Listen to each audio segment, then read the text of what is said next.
Ya, oke. Cek dulu, cek suara. Tes suara. Cek suara ya, mohon maaf ya teman-teman semua, ini saya cek suara.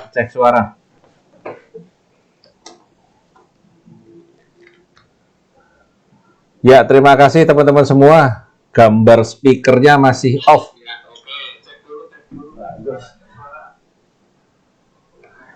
Ya, saya pakai yang ini mobile.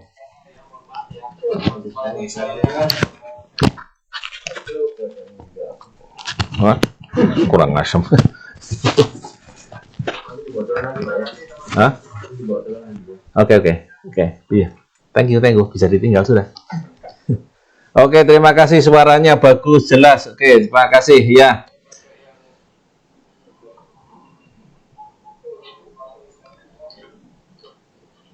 Oke, terima kasih teman-teman semua ya atas kehadirannya, sambil menunggu teman-teman yang belum bergabung ya. Barangkali teman-teman semua sudah stokis ya, kalau boleh menyapa bersama-sama dengan teman-teman semua, tolong tuliskan nomor stokis yang ada, dituliskan di kolom komentar.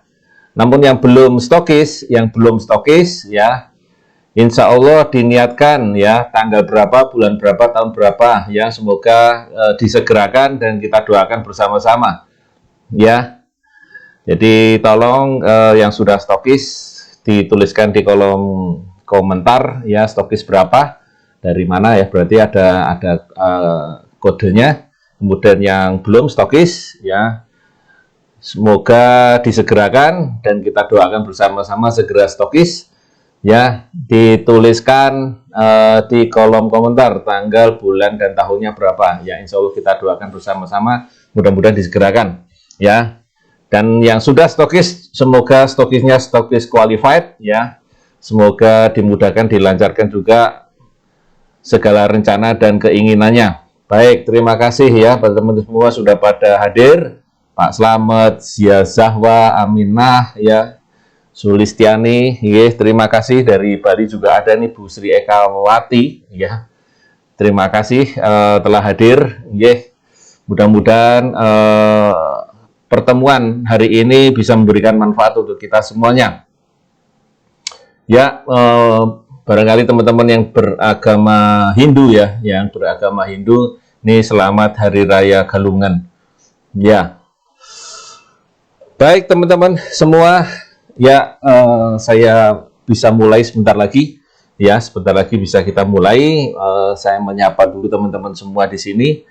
Banyak yang sudah hadir, Bu Noviana, ya terima kasih hadirnya. Dari Cilacap Pak Amiruddin, ya terima kasih. Ya, Tangerang, nggak tahu namanya, saya lupa juga nih, harus ngecekin.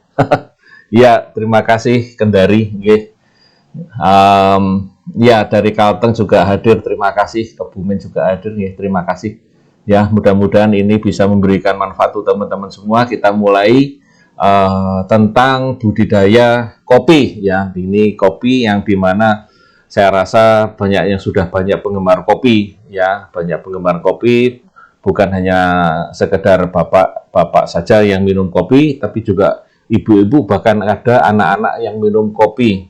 Ya, anak-anak kadang-kadang dikasih 1 sendok, dia biasanya untuk membantu supaya biasanya kalau perjalanan biar nggak mabuk dan sebagainya, diberi minum kopi 1 sendok kecil, ya sendok teh ya, diminumkan di situ untuk membantu minum kopi supaya tidak cepat mabuk.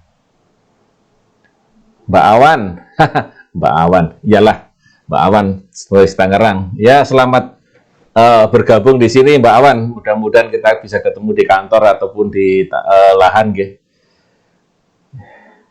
Ya, terima kasih. Semoga Mbak Nunung, ya, tanggalnya berapa Mbak Nunung? April bulan berapa?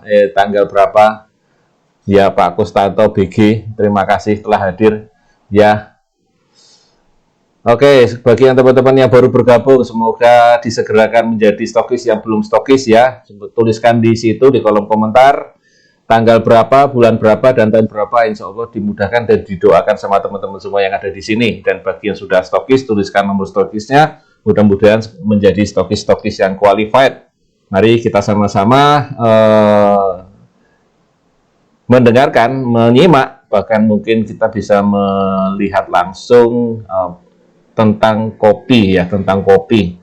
Karena di sini saya akan cerita sedikit tentang kopi. Jadi ceritanya tadi sebenarnya tentang pemupukan, tapi ya mau nggak mau kita harus mengenal itu tentang kopi. Ya, baik, saya ke materi dulu. Ya.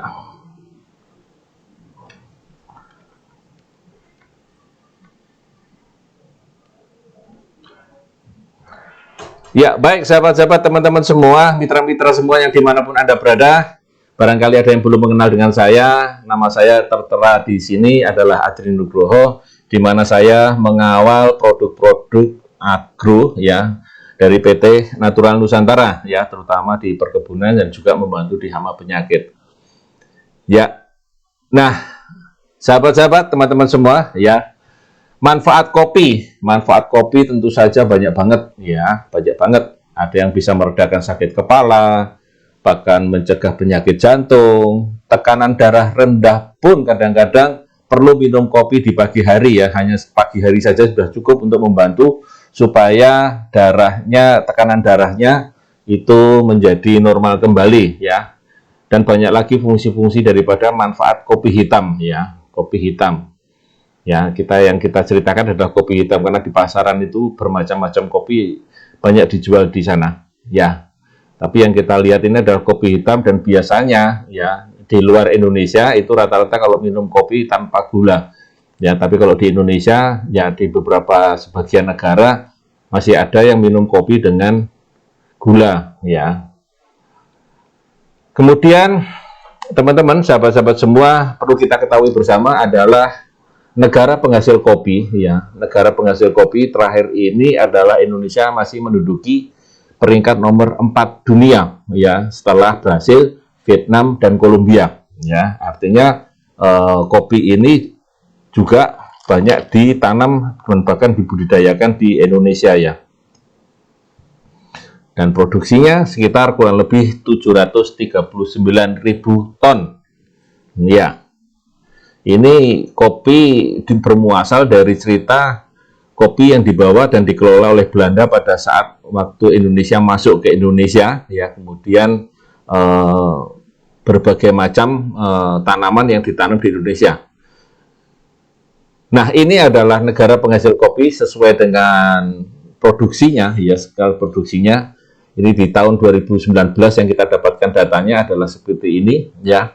Komposisi produksi kopi Indonesia adalah sekitar 72, sekian persen kopinya Robusta, 27 sekian persen adalah kopinya Arabica. Ya, jadi lebih banyak Robusta dibandingkan Arabica. Kita masuk kepada daerah-daerah yang banyak penghasil kopi ya. Penghasil kopi yang terbanyak itu ternyata ada di daerah Sumatera Selatan ya, 22% ya dari sekian banyak perkebunan kopi di Indonesia, terbanyak di Sumatera Selatan, dan ini hampir banyak dikuasai di daerah Sumatera. Ada Aceh, ada Sumut, ada Sumbar, ada Sumsel ya, ada Lampung, ada Bengkulu ya. Kemudian sisanya baru Jawa Timur ya, kemudian ada Sulawesi Selatan, kemudian dan yang lainnya. Ya, ini adalah kopi-kopi yang tersebar di beberapa provinsi di Indonesia. Ya, ini masih angkanya masih seperti ini tahun 2018 kalau angkanya. Kemudian produksi kopi provinsi yang terbesar, ya ini Sumatera Selatan tetap menduduki. Jadi luas lahannya banyak di Sumatera Selatan dan produksi tertingginya juga di Sumatera Selatan, dan ini juga masih dikuasai oleh kopi-kopi di daerah Sumatera. Ya, artinya lebih banyak peminum kopinya barangkali ya di sana ya, di daerah Sumatera. Mulai dari Sumatera Selatan, Lampung, Sumatera Utara, Bengkulu, Aceh ya, dan sisanya ada di Jawa Timur dan Sulawesi Selatan. Yang lainnya berarti di bawah itu. Ya. Kemudian perkebunan kopi berdasarkan kepemilikannya ini rata-rata dikuasai oleh rakyat 95 sekian persen. sementara sisanya oleh negara dan perkebunan swasta. Ya, jadi perkebunan swasta dan perkebunan negara hanya menguasai rata-rata 2,1% ya masing-masing. Dan sisanya adalah milik perkebunan rakyat dan dikelola oleh rakyat sendiri atau pribadi. Kemudian berdasarkan hasil daripada masing-masing jenisnya, kopi Robusta ataupun kopi Arabica, maka yang terbanyak di kopi Robusta, 3 besarnya di Sumatera Selatan, Lampung, dan Bengkulu. Sementara kopi Arabica 3 besarnya dipegang Sumatera Utara, Sulawesi Selatan, dan Sumatera Barat. Ya, agak berbeda di sini.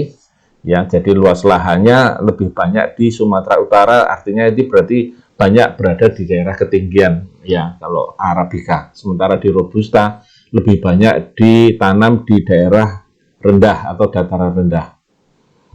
Nah, sahabat-sahabat agro dimanapun Anda berada, ya, mitra-mitra dimanapun Anda berada, seingat saya ada 4 kopi yang ada di Indonesia, ataupun yang umum di Indonesia, hanya 2 yang mungkin agak dikenal ya. Yang pertama adalah jenis Robusta, yang kedua adalah jenis Arabica, yang ketiga adalah kadang-kadang ada di beberapa tempat yaitu Liberica. Sementara yang satunya kurang begitu dikenal dan jarang dibudidayakan dalam skala yang besar. Nah, Arabica dan Robusta ini agak berbeda, sahabat-sahabat, mitra-mitra teman-teman semua, ya. Dari asalnya Arabica ini berasal dari Ethiopia. Masa tumbuhnya 7-9 bulan, ya. Kemudian rasanya ya sweeter dan softer, artinya sangat agak cenderung lunak ya, kemudian agak cenderung agak sedikit manis, sementara kadar kafeinnya agak rendah. Dan ini ditanam di daerah ketinggian antara sekitar 800 ke atas atau mungkin 1000 ke atas atau nyampe di 2200 meter di atas permukaan air laut. Dan ini secara dunia ini banyak ditanam sekitar 70%. Ya, jadi kalau kita lihat lebih banyak di Indonesia adalah di Robustanya, sementara Arabica sekitar 30% ya. Ya, sementara kalau di dunia, dalam skala dunia, ini adalah lebih banyak Arabicanya ya yang ditanam di seluruh dunia. Kemudian Robusta ya berbeda dengan Arabica, ini adalah tanaman kopi yang berasal dari Kongo ya. Masa tumbuhnya lebih lama karena dia di bawah, ya di dataran yang lebih bawah, yaitu 9-11 bulan. Kemudian rasanya sangat kuat dan tajam, ya. Kadar kafeinnya agak tinggi, ya, 1,9 sampai 3,5%. Dan ini ditanam di ketinggian 0 sampai 9 meter, artinya di dataran rendah 800-an atau 700-an ke bawah. Dan sebaran di dunia kurang lebih sekitar 30%. Jadi Arabica ataupun Robusta, sebaran dunianya itu lebih banyak Arabicanya. Nah, ini perbedaan kopi Robusta dan Arabica yang lain ya. Ini kenapa kok biji kopi Arabica dihargai lebih mahal ya? Karena dia ditanam di ketinggian, punya bentuk yang lebih oval, kemudian ya barangkali permintaannya juga lebih tinggi ya Arabica ini. Kemudian Robusta ini kadang-kadang dihargai lebih murah ya, kemudian bentuk bijinya lebih kecil dan ini rasanya agak sedikit pahit kalau mungkin dibilang rasa kopi dari Arabica ini. Ya, jadi yang dua-dua kopi ini adalah dibawa dari Belanda. Cuman asalnya adalah yang satu adalah Ethiopia, yang satu adalah berasal dari Kongo. Ya, langsung saja teman-teman, sahabat mitra, ya kalau kita menanam tanaman kopi, kenapa kita perlu menanam tanaman kopi? Karena kita tahu bahwa tanaman kopi ini selain sebagai tanaman yang diambil biji kopinya dan nanti dibuat minuman kopi, ternyata tanaman kopi ini juga bisa membantu, ya, yang sekarang ini lagi hujan, yang sekarang ini lagi banyak longsor. Ini tanaman sebagai tanaman perlindungan tanah ataupun sebagai konservasi lahan, di mana tanaman kopi ini bisa membantu untuk mencegah kelongsoran karena akarnya yang demikian rapat dan kemudian menyebar ya. Jadi ini membantu untuk tingkat kelongsorannya menjadi rendah atau mungkin menjaga supaya tidak longsor. Nah, jadi menjaga lingkungan tapi juga sekaligus kita mendapatkan hasil ya teman-teman, sahabat-sahabat semua. Baik, saya lanjutkan untuk pembibitan. Ya, untuk pembibitan bisa kita lihat di sini ya.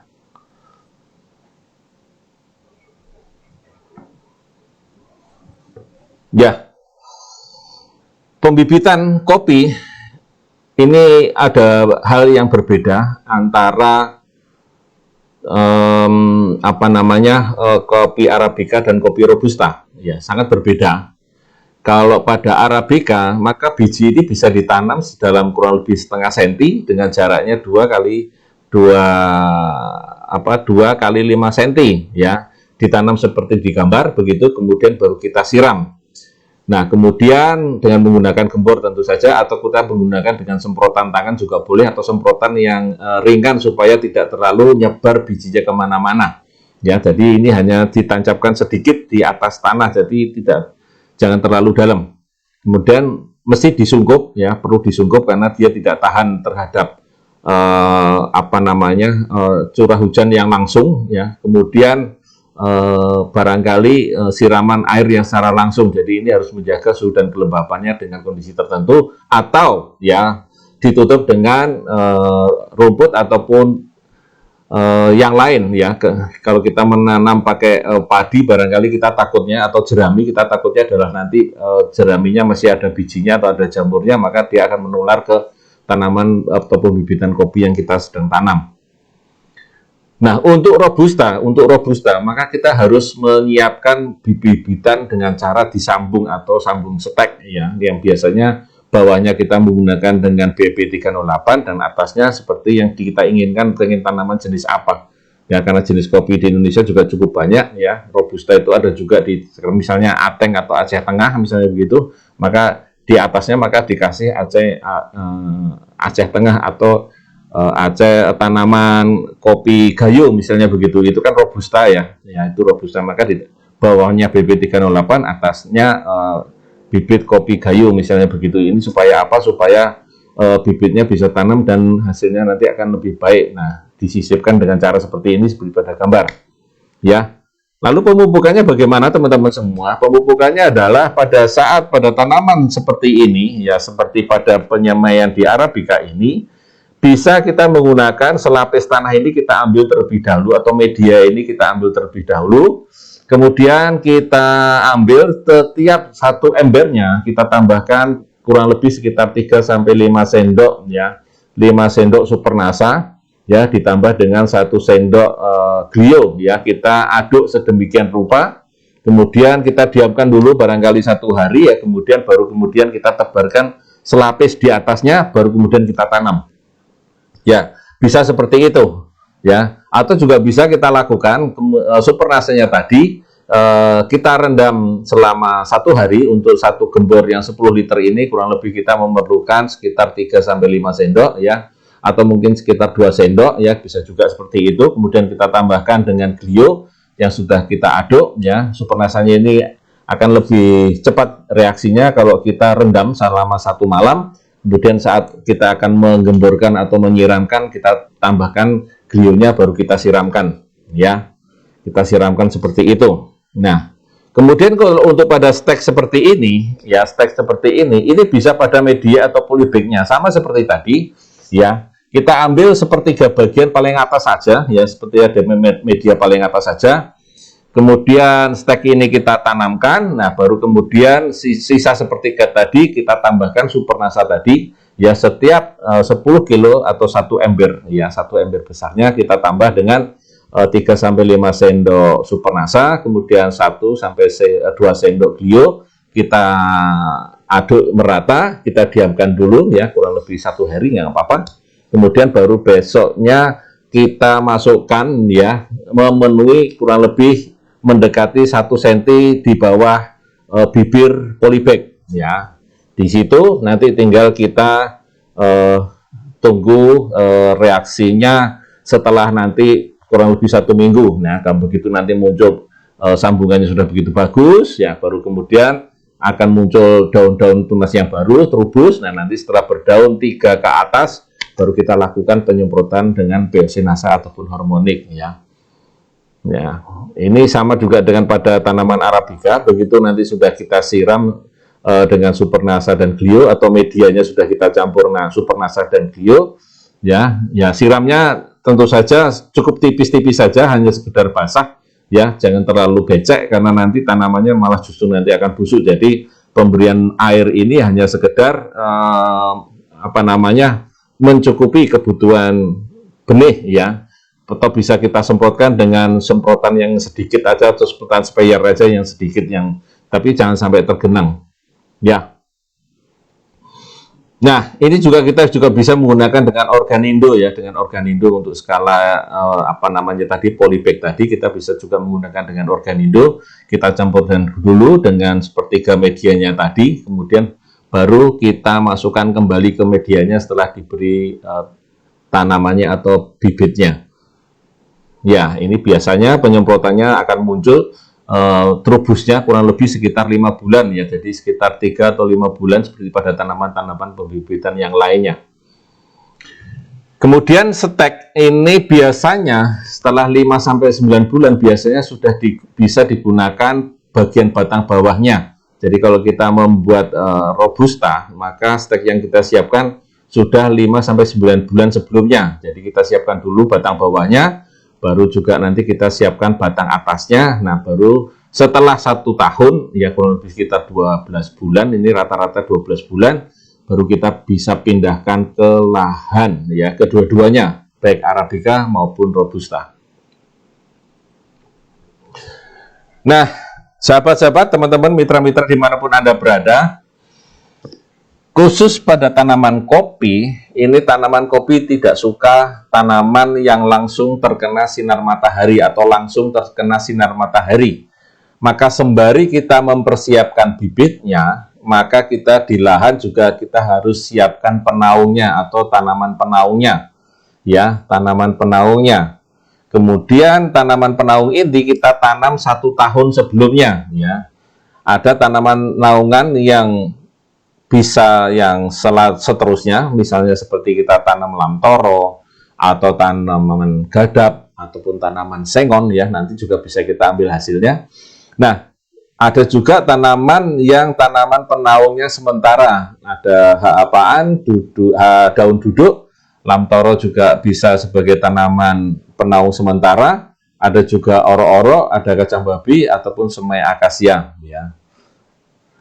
Ini yang untuk penaung sementaranya, jadi sementara. Nanti ada tanaman yang ditanam naungannya secara tetap, dan ada tanaman penaung yang sementara.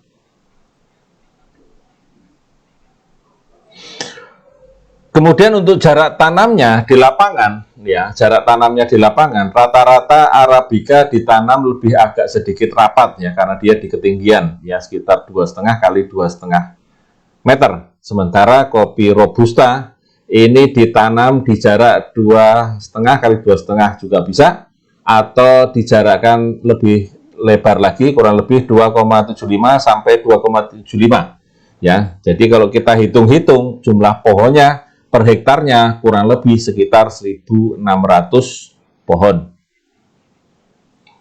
Nah, sahabat-sahabat, teman-teman, mitra-mitra sahabat dimanapun Anda berada, mitra agro dimanapun Anda berada, ya, kita ke pemupukannya, pupuk dan pemupukan, apa saja yang kita gunakan. Tentu saja kita masih dengan menggunakan pupuk makro, ya, sahabat-sahabat, teman-teman semua, karena kita masih menganut dengan pola semi-organik, ya, semi-organik.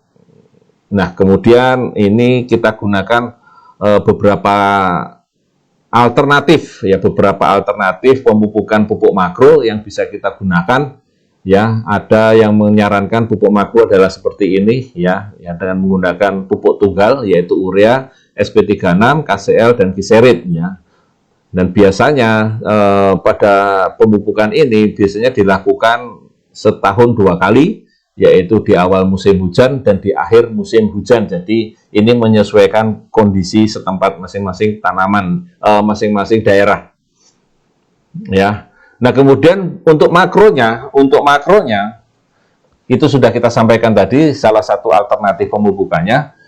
Kemudian untuk pupuk nasanya, ya, pada umur 1 tahun, kita tahu bahwa tanaman itu ada yang kita bisa berikan melalui bawah di tanah, ya, atau ditaburkan ataupun dikocokkan, ya, ataupun dimasukkan ke dalam lubang sedikit, atau kita lakukan dengan penyemprotan, atau kita lakukan kedua-duanya, ya, karena tanaman kopi kan tidak terlalu tinggi, jadi masih bisa disemprot.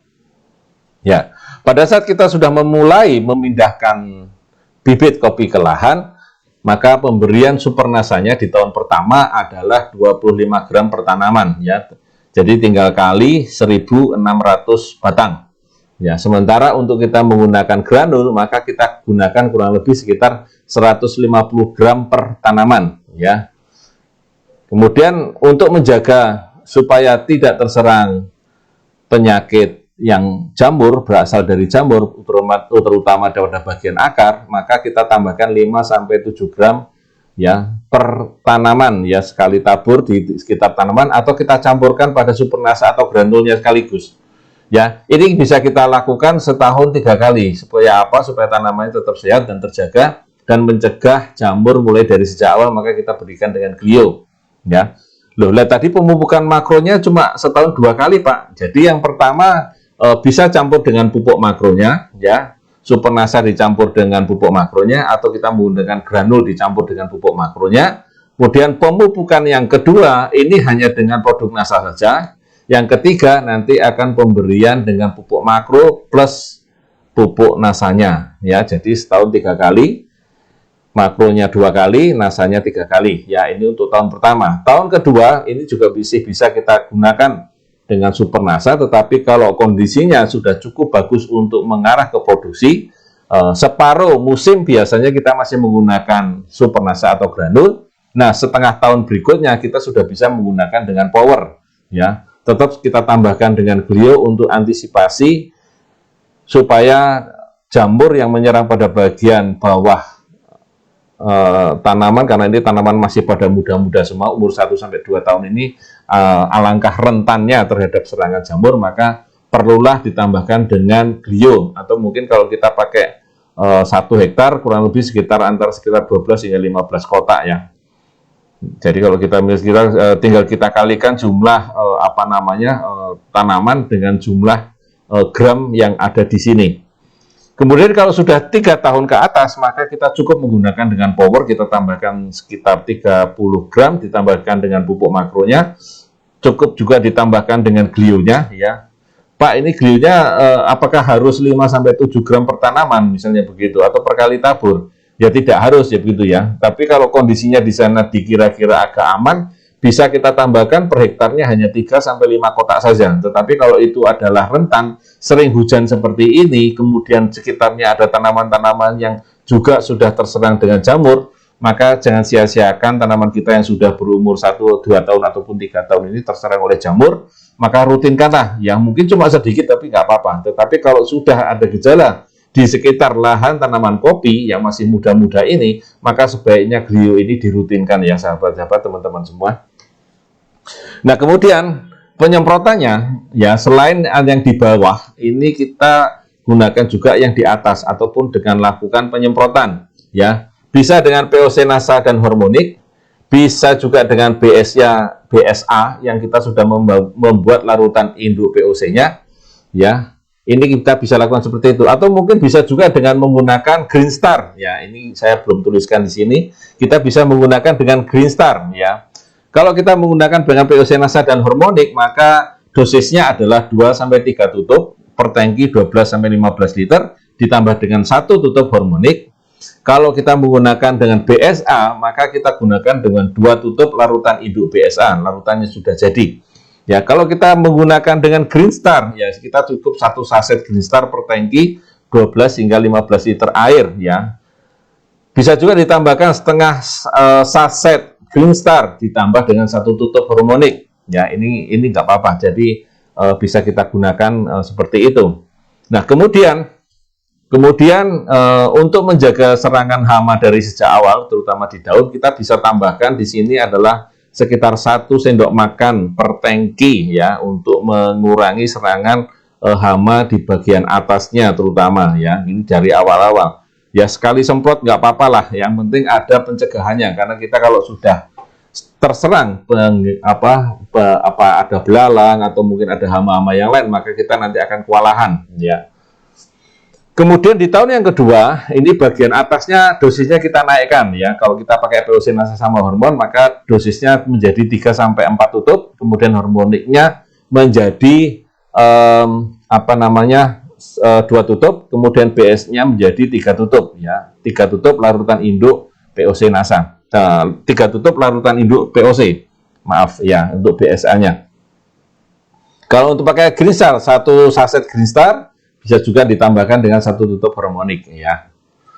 Kemudian 2 tahun biasanya setelah 1,5 tahun ini kita masih menggunakan peosinasa sama hormon, ini cukup 10 hingga 15 hari sekali ya, atau mungkin sekitar 2 minggu sekali. Nah, kemudian setelah 2 tahun, setelah 1,5 tahun, jadi setelah 1,5 tahun biasanya kita sudah mulai memindahkan dengan menggunakan power seperti yang di atas tadi. Kita kalau sudah menggunakan power, bisa kita tidak menggunakan fluid top, atau kalau kita sudah menggunakan semprot dengan fluid top, maka power bisa kita tukarkan. Ya bagusnya sih kita tambah dua-duanya ya, di atas dan di bawah.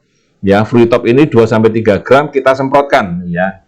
Kita semprotkan, kemudian ya sesuai dengan seperti penyemprotan pada pemberian power, bisa setahun 3 atau mungkin sampai 5 kali penyemprotan ya. Di atas 3 tahun maka penyemprotannya bisa masih menggunakan dengan peosinasa ataupun hormonik, namun juga bisa kita lakukan dengan fluid top ya. Tetap kita gunakan fluid top ya, kita dosisnya tetap saja sekitar 2-3 gram ya, setahun bisa 3-5 kali semprot ya.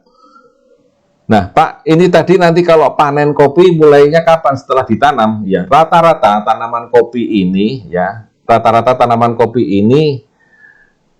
ya saya lanjut dulu ya. Ini musimnya adalah sekitar bulan sampai 4 bulan ya.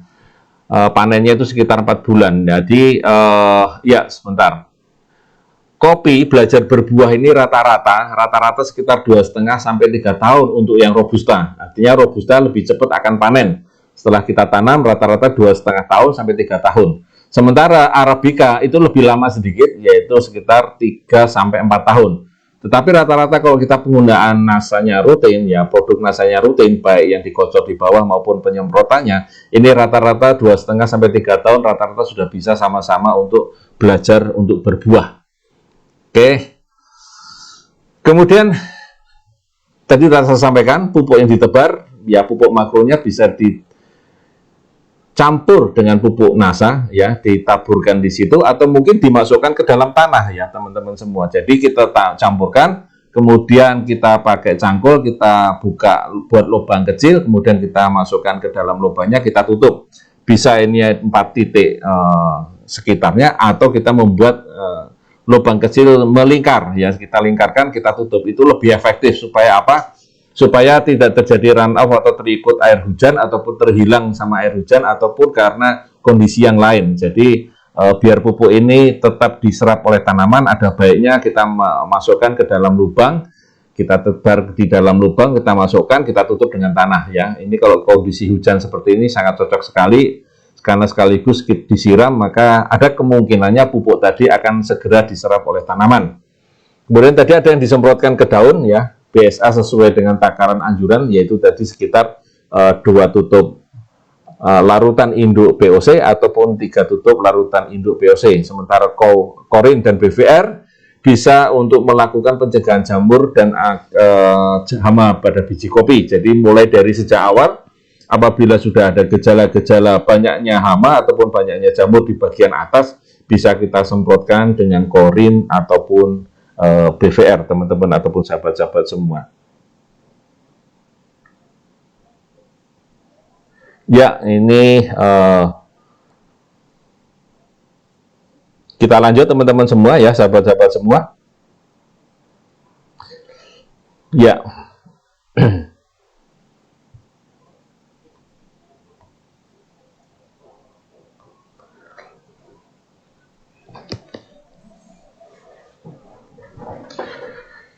Ya, apa kabar sahabat-sahabat semua, teman-teman semua? Saya sambung lagi tentang tanaman kopi ini.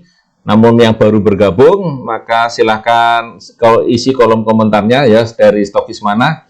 Kemudian yang sudah stokis, yang belum stokis, maka tuliskanlah kapan insya Allah Anda akan menjadi stokis, tanggal berapa, bulan berapa, dan tahun berapa. Mudah-mudahan di sini kita saling sama-sama mendoakan agar teman-teman yang pengen menjadi stokis disegerakan dan dimudahkan menjadi stokis. Yang sudah stokis dimudahkan dan dilancarkan, semoga menjadi stokis yang qualified dan semoga segera menjadi diamond seperti apa yang Anda impikan. Ya, baik. Untuk kebutuhan 1 hektar, maka bisa kita tuliskan di sini kurang lebihnya adalah sekitar 6-9 kilo, ya, atau mungkin granul kita menggunakan sekitar 5-7 sak, ya, ini biasanya digunakan di usia 1 tahun sampai 1,5 tahun, ya, itu diberikan tadi sekitar 3 kali, ini untuk sekali pakai, ya, untuk sekali aplikasi. Kemudian powernya itu 6-9 kilo per hektarnya. Ya, kemudian POC-nasanya sekitar 20 botol, kemudian hormoniknya sekitar 25 botol ya, sesuai dengan dosis yang tadi saya sampaikan. Untuk glio dan PVL-nya ini adalah menyesuaikan ya, untuk penjagaan cukup bisa menggunakan 5-7 aja, tetapi kalau memang daerah tersebut memang sudah ada gejala-gejala atau memang sudah mengarah banyaknya jamur, maka jangan segan-segan kita menggunakan dosis ataupun tambahan glio yang lebih banyak lagi ya. Terutama juga untuk hama, jadi jangan sampai terserang hama ya, karena hama di tanaman kopi ini sangat-sangatlah merusak dan sangat-sangat menurunkan kualitas, karena kopi ini juga berhubungan selain produksinya, maka dia juga mengharapkan kualitas kopi yang lebih baik, maka nanti akan dihargai lebih baik. Untuk 100 pohonnya ini kurang lebih seperti ini yang nanti bisa dicatat di sini teman-teman semua ya. Kalau tadi kan jumlah dalam hektaran, tapi untuk sekarang ini adalah jumlah untuk per 100 pohonnya, barangkali tanamannya tidak mencapai angka 100, maka saya tuliskan di sini kurang lebih kebutuhan per 100 pohon adalah seperti ini ya. Ini kurang lebihnya per sekali pakai per 100 pohon.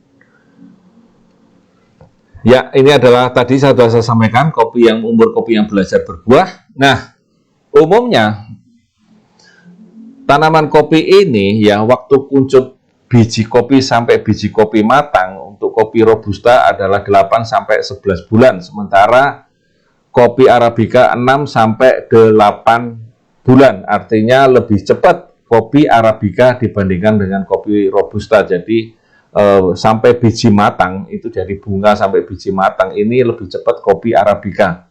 Walaupun ya kopi arabica ini ya, ini panennya biasanya lebih lambat daripada kopi robusta ya. Jadi kuncupnya lebih cepat arabica karena di daerah dingin ya, sahabat-sahabat teman-teman semua. Kemudian waktu panen ini biasanya terjadi pada bulan Mei dan Juni ya, dan ini berlangsung sampai 4 bulan. Kenapa kok lama sampai 4 bulan? Karena yang diambil tidak sekaligus biji kopi semuanya diambil, tetapi mulai bertahap ya.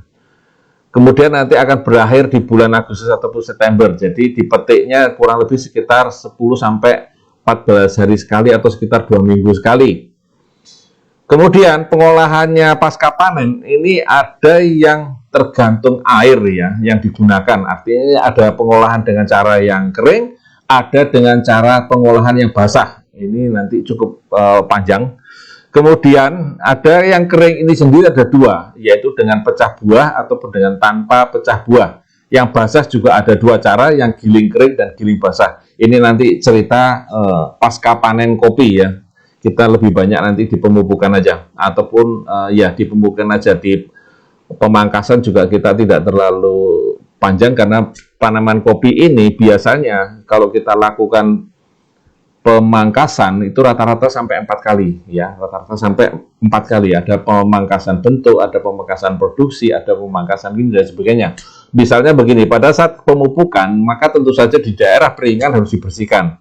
Piringannya dibersihkan daripada gulma. Kemudian biasanya juga dilakukan wiwilan yang di daerah batang bawah, bagian bawah yang terjadi tunas-tunas ataupun yang tidak diperlukan. Maka itu juga mulai diwiwil. Ini adalah mengurangi tanaman-tanaman ataupun daerah kopi yang dicari adalah batang produktifnya saja. Jadi untuk tunas-tunas yang baru muncul pada bagian paling bawah pada saat akan dilakukan pemupukan ini juga mulai dikurangi, ya.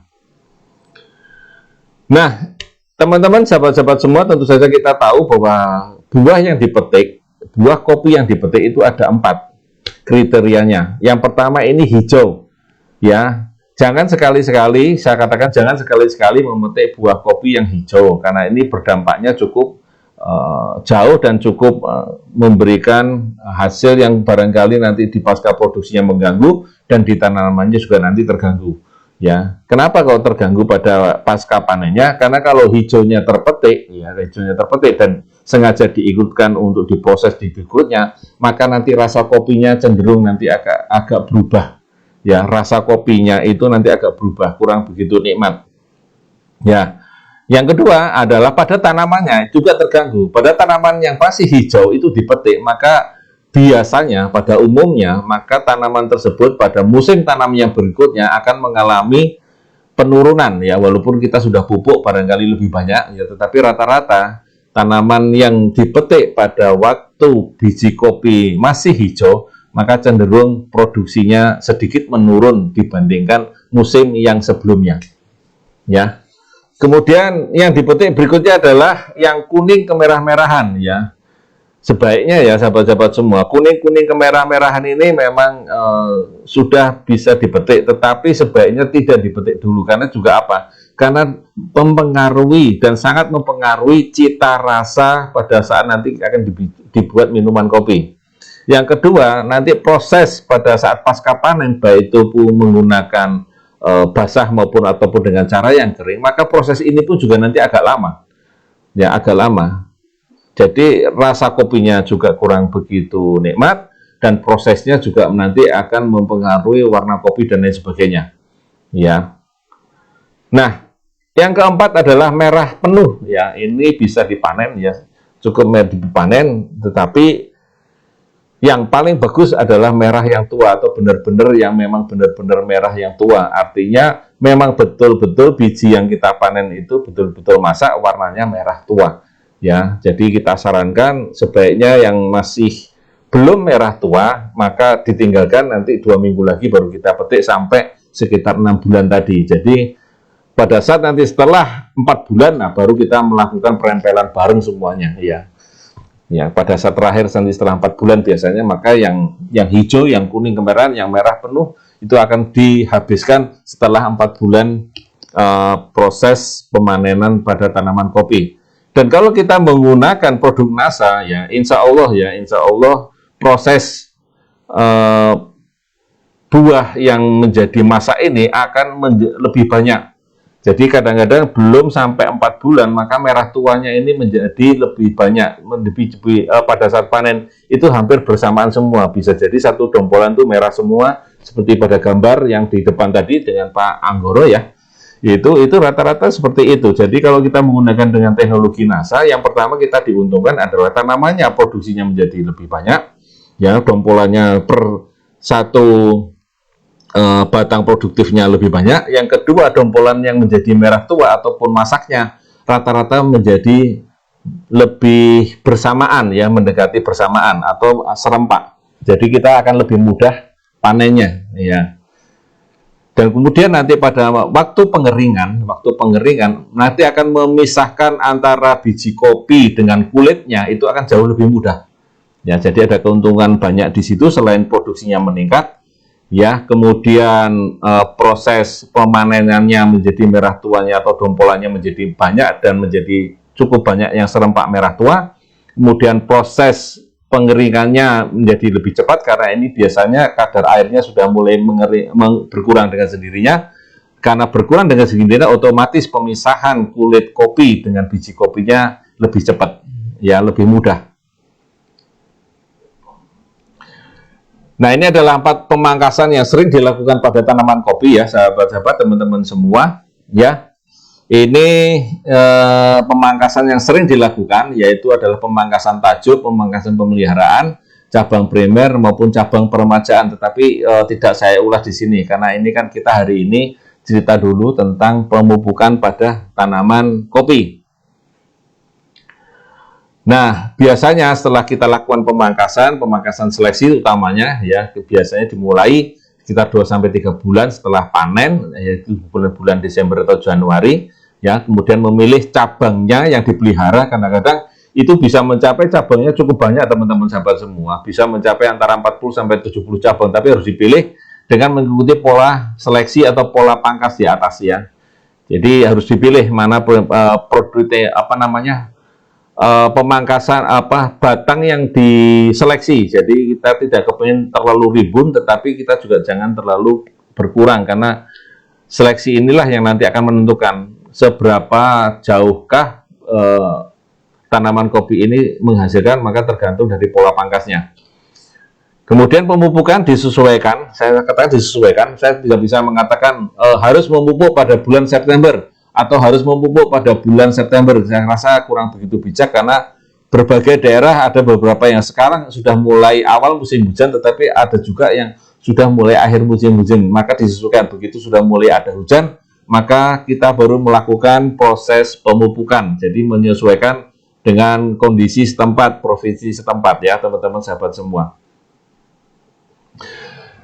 Nah, sahabat, teman-teman semua, mitra-mitra semua, dimanapun Anda berada, ini adalah salah satu foto di mana ini adalah hama penggerek buah kopi yang ternama. Saya katakan ternama karena saking terkenalnya dan sangat mengganggu ya biji-biji kopi yang ada di seluruh dunia. Ya, namun kalau adanya BVR tentu saja ini sangat membantu untuk mengurangi serangan hama penggerek pada tanaman kopi ya. Karena ada, mudah-mudahan nanti di bawah juga ada kesaksian yang hanya menggunakan dengan BVR saja ini sudah membantu untuk meningkatkan produksi kopi ya. Itu terjadi di Aceh. Mudah-mudahan ada kesaksiannya di bawah ya, tertulis di situ. Yang kedua adalah penyakit karat kopi ya. Penyakit karat kopi ini biasanya disebabkan karena kelembapan yang terlalu tinggi, bisa terjadi karena naungannya yang terlalu menutup atau jumlah batang produktifnya terlalu banyak sehingga menyebabkan kelembapan dan suhu tinggi. Pada saat hujan maka timbullah jamur karat kopi. Nah, ini perlu juga kita lakukan ya penyemprotan ya di bagian bawah terlebih dahulu ya, kemudian di bagian akar. Nah, penyemprotan di bagian atasnya bisa kita lakukan juga dengan korin misalnya begitu ya. Atau kita siramkan dengan glio, nggak masalah ya, kita bagian batang-batangnya terutama ya, untuk menjaga hama dan jamur yang biasa menyerang pada tanaman kopi ini menjadi terkendali. Ya, ini tadi saya sampaikan ada beberapa kesaksian yang tertulis ya, atau mungkin Bapak Ibu juga bisa melihat videonya di sana. Ya, ini di Pak Sufianto dan Pak Zufer sekitar 2 hektar ya, hanya menggunakan dengan BVR saja. Tadi saya sampaikan, hanya dengan menggunakan BVR saja ternyata meningkatkan produksinya ya. Ini ada di daerah Ateng ya, Aceh Tengah ya. Penggereknya bisa bersih, kualitasnya bisa meningkat, dan produksinya meningkat 2 kali lipat ya, hanya dengan menggunakan BVR saja. Artinya BVR ini kita semprotkan karena terlalu banyaknya penggerek buah, ulat dan belalang. Jadi pada waktu itu kita lihat ke sana, kondisi lingkungannya itu ternyata juga banyak belalang, sehingga dengan menggunakan BVR saja sudah sangat membantu produksi petani Aceh Tengah di sana ya. Ini jenisnya adalah Ateng ya, Aceh Tengah, atau ada Arabica, jenis Arabica yang Ateng Gayo. Kalau Gayo kalau nggak salah ini adalah kopi Robusta ya kalau nggak salah ya. Kemudian yang menggunakan di daerah Toraja ini sekitar 300 batang ya, di atas 1.300 di atas permukaan air laut, umurnya sekitar 8 tahun ya, menggunakan POC Nasa dan hormonik saja ternyata juga meningkatkan produksinya ya, tanamannya menghasilkan lebih banyak ya, bertambah sekitar 3 karung atau sekitar 300 liter atau 300 kilo ya. Ini penyemprotannya seperti itu ya. Kemudian Pak Misri di daerah Temanggung Jawa Tengah ya, ini kurang lebih sekitar umurnya 8 tahun ya di ketinggian 600, maka penggunaannya sudah menggunakan dengan bawah ya Supernasa, Nasa dan Supernasa.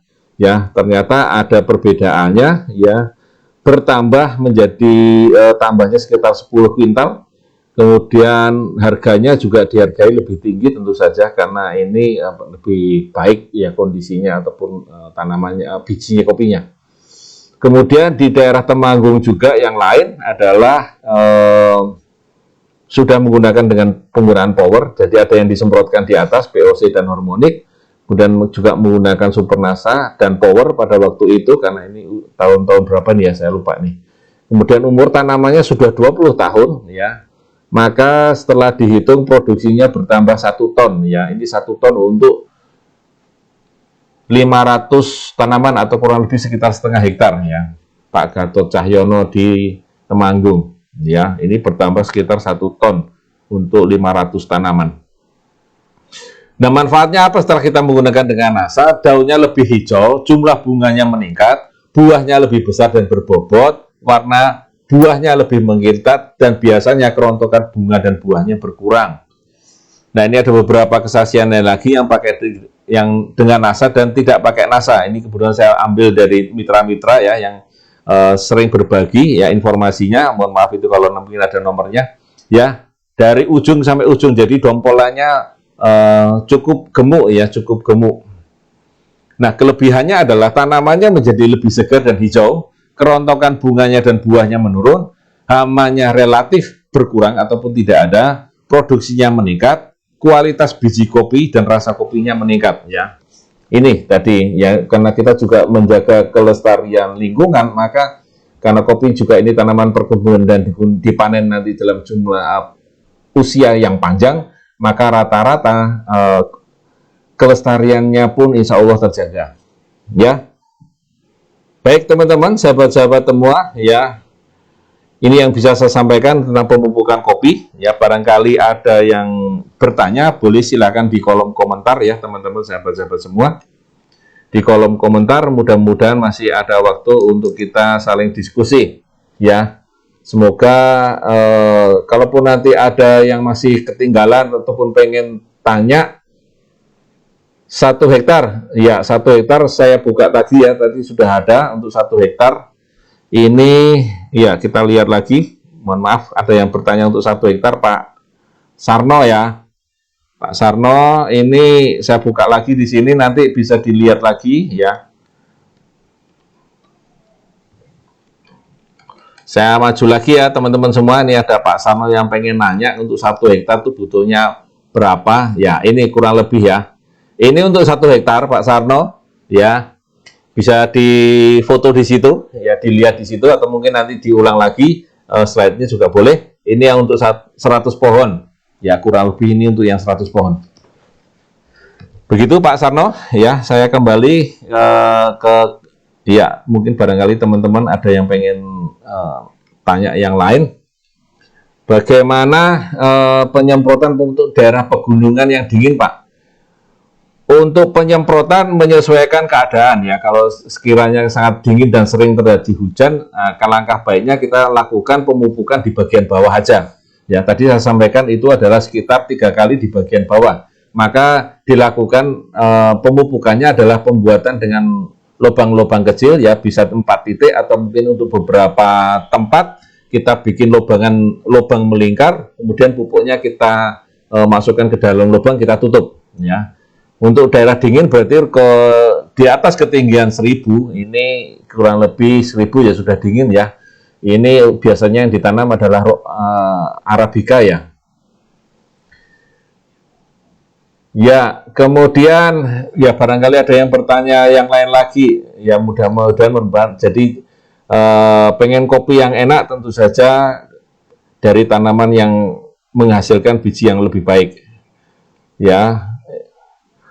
Oke, ada lagi yang pengen bertanya, silakan ya. Mudah-mudahan dimudahkan, dilancarkan rencananya dan impiannya. Ya, buat teman-teman, monggo silakan. Ada yang masih bertanya. Taman kopi apa buahnya musiman? Iya, musiman. Artinya karena dipanen tadi hampir sekitar 8-9 bulan untuk tanaman yang di bagian atas, kemudian di bagian bawah. Jadi apa namanya? Dipanen di bulan-bulan mendekati bulan-bulan Desember. Jumlahnya berapa batang dalam satu ini? Ya tadi sudah saya sampaikan ya. Saya ulang ya Bu Yuli. Saya balik lagi ke ini ke atas dulu teman-teman semua. Iya.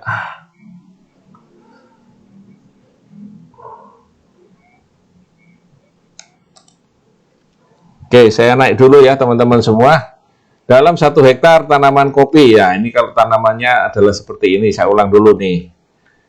Ini kalau semuanya tanpa ada tanaman naungan, jadi kita 1.600 pohon per hektarnya dengan jarak tanam kurang lebih seperti itu. Tetapi kalau ada tanaman naungannya, maka kurang lebih antara sekitar 1.000 hingga 1.100 pohon. Begitu Bu Yuli? Ya, ini adalah pemupukannya untuk makronya, ini adalah pemupukan untuk nasanya, ya. Dan juga kita juga menggunakan hama penyakitnya untuk mengendalikan hama penyakitnya. Begitu Bu Yuli. 1 hektar. Mengapa sih kopi batang yang mati pada ranting? Oke. Tadi saya sampaikan kalau kita menggunakan dengan rutin Bu Rohmawati, maka POC nasa dan hormon sekaligus dengan granul ataupun supernasanya, maka itu sudah mampu untuk mencegah kopi ranting yang mati atau batang kopi yang mati. Jadi yang mati itu karena kekurangan unsur hara, kekurangan pupuk, jadi maka akan mati ya. Rutinkan aja penggunaan nasanya itu ditambahkan dengan NPK-nya, insya Allah akan membantu mengurangi ranting dan batang kopi yang mati. Untuk hama dan penyakit, rutinkan juga penyemprotan BVR dan kolrinya, kemudian glionya bisa kita kocorkan untuk di bagian batangnya dan di bagian bawahnya. Gitu Bu Rohmawati ya. Ya, semoga teman-teman semua segera menjadi stokis. Yang ingin menjadi stokis sebagai titik aman pertamanya, yang sudah stokis semoga dimudahkan, dilancarkan menjadi stokis yang qualified dan dimudahkan untuk lebih berkembang lagi. Baik, itu juga semua teman-teman pertanyaan-pertanyaan yang sudah hadir di sini ya, mudah-mudahan sudah manfaat ya, mudah-mudahan bisa memberikan pencerahan. Namun barangkali nanti masih ada pertanyaan, bisa nanti komunikasi kita langsung dengan saya juga boleh ya, di nomor HP saya di 0811 279 2002 ya, 0811 279 2002. Baik, ini masih ada pertanyaan satu lagi untuk tanaman 1 paket. Nah, ini kalau 1 paket ini saya sering agak gimana ya, karena tidak semuanya orang bisa membeli dengan paket, kadang-kadang agak kerepotan. Jadi Supernasa ini adalah alternatif. Jadi kalau sudah pakai Supernasa tidak pakai granul, kalau sudah pakai granul tidak pakai Supernasa. Termasuk dengan power, kalau sudah pakai power bisa menggunakan gantinya free top. Kalau tidak bisa sudah pakai free top, tidak usah pakai power. Jadi paketnya bisa bermacam-macam kalau bikin paket, tapi tidak semuanya orang bisa senang dengan paket, karena tidak semua orang punya tangki misalnya begitu, maka hanya bisa dengan tabur misalnya, maka hanya kita gunakan Supernasa dan power saja. Tapi kalau senangnya juga tambah semprot, maka boleh kita gunakan dengan POC Nasa dan Hormonik, bisa juga dengan biang subur alami atau BSA ya, ataupun dengan Green Star ya, dengan Green Star. Jadi penyemprotan alternatifnya cukup banyak di atas. Ya, terima kasih teman-teman semua. Saya rasa pertanyaannya itu yang di kolom komentar ya. Mudah-mudahan bisa memberikan manfaat untuk teman-teman semua. Saya tunggu kesaksian-kesaksian kopi yang sudah menggunakan dengan teknologi NASA ya, untuk berbagi ya, bisa di-share di Facebooknya masing-masing atau di-share di Facebooknya saya di Nugroho Notes ya. Mudah-mudahan kita bisa saling berbagi informasi untuk kebaikan kita semuanya. Sekali lagi terima kasih ya, mudah-mudahan bermanfaat. Sampai ketemu besok hari Jumat, insya Allah saya juga akan mengisi bagaimana cara menginformasikan ya bagaimana supaya waktu bilang master sellernya Agro misalnya begitu, kita besok di hari Jumat kolaborasi dengan Kecantikan. Terima kasih sekali lagi, sampai ketemu di lain waktu dan di lain kesempatan ya, sampai jumpa. Assalamualaikum warahmatullahi wabarakatuh.